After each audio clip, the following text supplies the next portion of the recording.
Hello बच्चों, let's read the question.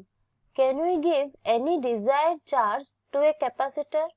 तो यहाँ पे पूछा गया है कि एक कैपेसिटर को हम जितनी मर्जी चाहे उतनी चार्ज दे सकते हैं क्या? We can not give any desired charge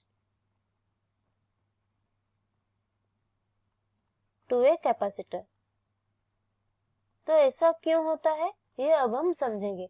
अगर ये एक पैरेलल प्लेट कैपेसिटर है तो उसका प्रॉपर्टीज क्या कहता है?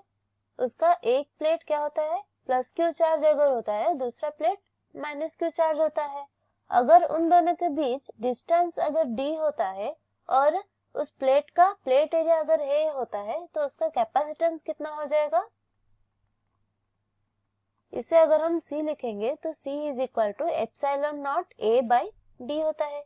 एप्सिलॉन नॉट क्या होता है? Permittivity of the air, electric permittivity. तो इन दो पैरेलल प्लेट के बीच क्या होता है? एयर होता है जिसकी परमिटिविटी एप्सिलॉन नॉट होता है।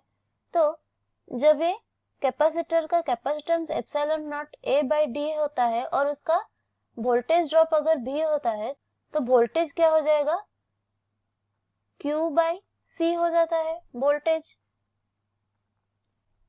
तो V इज इक्वल टू अगर Q बाई C होता है, C की जगह हम ये वैल्यू पुट कर देंगे तो क्या हो जाएगा? Q by epsilon naught A by D हो जाता है।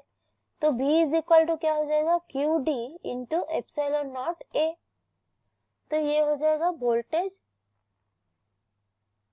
का expression for the parallel plate capacitor.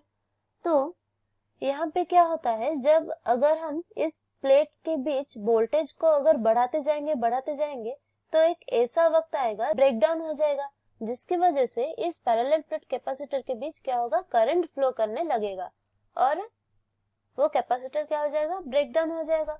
तो इसे हम ब्रेकडाउन वोल्टेज कहेंगे जब Q हमारा मैक्सिमम होगा। तो Q मैक्सिमम कितना हो सकता है?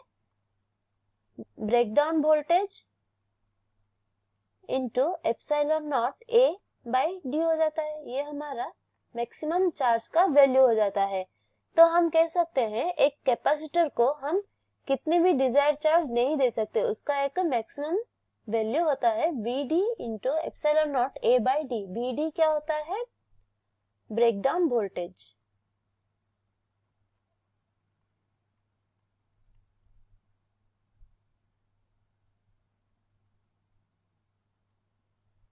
I hope you understand it well. All the best.